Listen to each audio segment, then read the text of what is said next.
Boa noite. A gente vai falar sobre educação inclusiva e biologia, combatendo o racismo por meio do conhecimento científico, na qual as pessoas que irão apresentar é a Andressa Quadros e a Giovana Santos, que sou eu. Então, o contexto histórico. Durante o século XVIII e XIX, surgem ali ideias de pseudociências para classificar seres humanos em raças. Os europeus no topo da hierarquia racial, legitimando e a exploração e o colonialismo. Isso quer dizer que a pseudociência ela vai ter raízes profundas no desejo de justificar os preconceitos raciais por meio de interpretações distorcidas da ciência. Então, ela ganhou forças com teorias que utilizavam esses métodos científicos aparentes para poder sustentar essas ideias de hierarquia racial. E que ideias eram e quais eram esses tipos de ideias? Como exemplo, a gente tem a craniometria e a frenologia. E aí também existem outras práticas que foram empregadas, né, para poder afirmar sem bases reais, a superioridade de determinado grupo. Então, como exemplo, a gente trouxe o que eu acabei de citar, que foi a frenologia e a craniometria, que analisavam o formato e o tamanho dos crânios e associavam erroneamente a inteligência. Então, o que acontece? A frenologia, ela alegava ali que medir a inteligência com base no formato do crânio vinha ali reforçando a ideia de que uma pessoa negra, né, ela não teria inteligência suficiente, já que seu crânio não era bem desenvolvido. A craniometria, ela vem ali como um estudo das dimensões e das formas do crânio humano, que era utilizado na anatomia e na antropologia física para fins legítimos e vinha ali para poder compreender as variações biológicas entre populações. Então, no século XVIII e XIX, a craniometria ela foi distorcida e utilizada assim para poder justificar a, é, essa esses pseudociências raciais, né? E aí reforçando as teorias racistas e hierarquias sociais. Então temos também a teoria da Eugênia Francis, tá? Que sugeria a seleção artificial de características desejáveis e incentivava práticas como a esterilização forçada. Então ela ali acreditava que as características como a inteligência, a saúde e comportamento moral, eles eram hereditários, né? Passavam de geração para geração. E assim, eles poderiam ser aprimoradas por meio de seleção controlada. Então, eles iam lá, selecionavam as pessoas que eles diziam estar aptas para se reproduzirem, porque lá daria ali a formação de uma nova pessoa com essas características.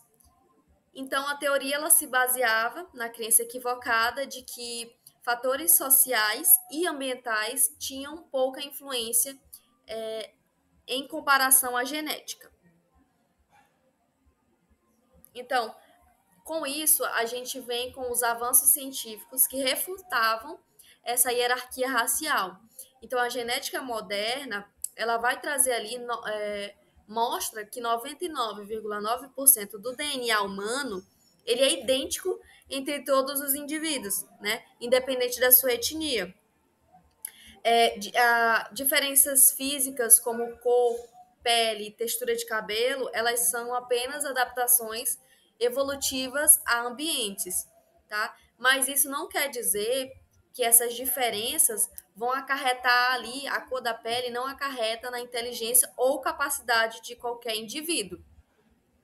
Então, é justamente a genética que vai desmentir essa ideia de hierarquia racial, e aí esses estudos demonstram que todas as populações humanas elas vão ter ali uma origem comum, né? Vão ter ali um ancestral comum, independente das suas diferenças.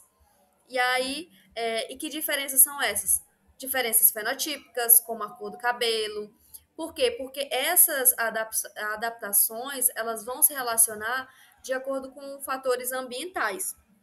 Então, a ciência, ela veio aí justamente para desmentir aquelas pseudociências, né? Que pseudociências raciais que vêm aí como uma forma de denegrir as pessoas negras. Então, a aplicação e prática dessas pseudociências, antigamente, ainda no início do século XX, ganhou uma popularidade muito grande, né? Por quê? Porque elas foram usadas pelas políticas públicas em diversos países. Isso acarretava ali em esterilizações forçadas, né? Então as pessoas elas eram consideradas inaptas como os deficientes mentais ou físicos em alguns países, como os Estados Unidos, a Alemanha, a Suécia e o Canadá. E aí também entra aí o casamento restrito, que era proibido a união de pessoas que eram consideradas inferiores, né, porque eles traziam ali as suas características físicas como uma forma de selecionar determinados grupos para poder se relacionar. Então, os brancos só podiam se relacionar com os brancos, porque na perspectiva dessas pseudociências raciais, os brancos eram as pessoas inteligentes, né? Pessoas ali ditas perfeitas. E também gerava, com base nessas pseudociências, os genocídios, né? Então, a gente traz aí o programa nazista, que culminou o Holocausto, né? Fundamentando ali ideias eugênicos extremos, então eles matavam essas pessoas que eles alegavam não ser ali aptas. E aí, com o avanço científico, elas vão aí desmontar, né, quebrar essa ideia. E aí a gente tem o papel da educação inclusiva na revisão crítica do passado científico. Então, essa questão aborda a história, né? A, a, vem aí como forma de fazer com que as pessoas entendam essa pseudociência nas escolas e assim ajude essas pessoas a compreender o que foi essa pseudociência e o que ela causou ali nos grupos raciais. Então, a educação inclusiva ela vai ser essencial porque ela vai expor os erros que foram cometidos no passado e vai promover assim uma compreensão crítica de uso indevido da ciência. Então eles usavam a ciência para usavam a ciência de uma forma distorcida para poder continuar praticando essas questões raciais, né? Então, ela incorpora ali a diversidade nos currículos e desafia as narrativas racistas e forma cidadãos assim mais conscientes e mais engajados em destruir esse paradigma que é o racismo. Dando continuidade à apresentação, falaremos sobre a importância de uma ciência ética e inclusiva. Ela fala que ela reforça a verdade e o respeito à diversidade humana, encoraja novas gerações, compreende impactos negativos de preconceito e valoriza a igualdade biológica. Também ela prioriza a inclusão, que garante que o conhecimento produzido se beneficie a comunidade como um todo. E também ela sem reforçar as desigualdades. Isso requer o quê? Que a participação de cientistas de diferentes origens e a valorização de múltiplas perspectivas culturais. Também ela fala que essa ciência ética ela leva em consideração que todos os grupos da sociedade, independente de sua origem social, ética, cultural, econômica ou de gênero, devem ter acesso aos benefícios do conhecimento gerado Isso ajuda a evitar que certos grupos sejam excluídos ou marginalizados, enquanto os outros se beneficiam de forma desproporcional. Também fala que, como foi falado, que essa ciência ética é inclusiva, tem a inclusão de cientistas e pesquisadores de diferentes origens, culturas sociais e geográficas, amplia a diversidade de perspectiva na ciência. Também cada cultura e contexto ela traz uma visão única sobre o problema, tendo soluções e prioridades diferentes. Quando essas diferentes perspectivas são valorizadas, incorporadas, o conhecimento é produzido, tendo a ser mais completo, inovador e aplicável em uma gama maior de contexto.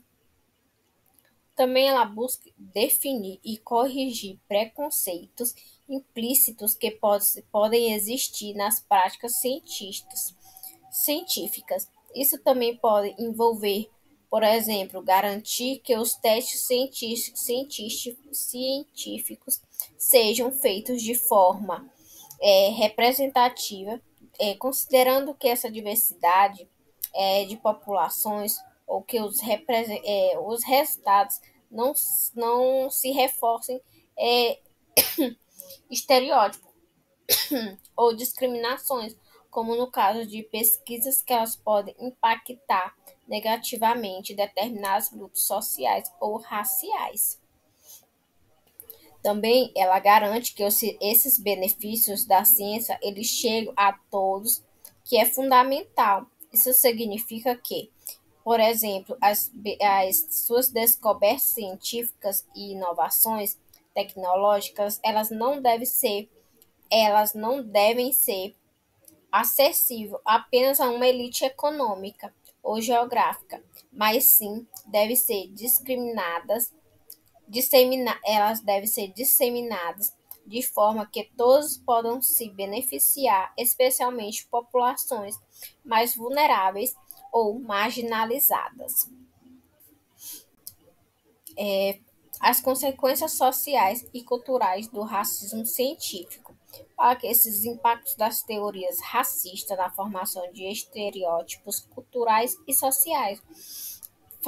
Racismo científico que influenciou legislações políticas de segregação, a inclusão e marginalização de minorias em saúde, educação, mercado de trabalho. Então, teve um impacto muito grande diante disso, incluindo genocidas, discriminação institucionalizada e estigmatização de comunidades. Essas suas marcas permaneceram em estruturas sociais e políticas, demandando esforços contínuos para superá-los. Os exemplos de cientistas e movimentos que combatem o racismo científico opuseram às pseudociências raciais. Temos o cientista Boudous e Franz Boas. Também tiveram movimentos anticolonial e pós-colonial para a desconstrução dessas ideias racistas. Também tiveram impacto da genética e dos estudos do DNA na compreensão da diversidade humana. Esses avanços nas tecnologias de análise de DNA e o projeto Genoma Humano, que mostra a ausência de raças biológicas, também teve a importância dos estudos de DNA na revelação de interconectividade das populações humanas. Esses avanços na genética, eles evidenciam que a diversidade humana elas não podem ser caracterizada em raças biológicas distintas. Estudos do DNA, elas reforçam que a interconexão de todos os seres humanos, desafiando construções sociais baseadas em diferenças superficiais. Esses pontos, elas ilustram como a ciência ela pode ser usada tanto para dividir quanto para unir, destacando-se a necessidade de um compromisso ético com a visão e com a verdade e a igualdade. Também, voltando aqui um pouco sobre os exemplos de cientistas e movimentos, esses cientistas como Franz Boas, ele foi pioneiro na antropologia cultural e movimentos como o anticolonialismo, que foram fundamentais para questionar ideias racistas. Atualmente, organizações como o Projeto Genoma Humano, como eu já fui falado, elas promovem o entendimento da igualdade biológica entre povos, entre povos.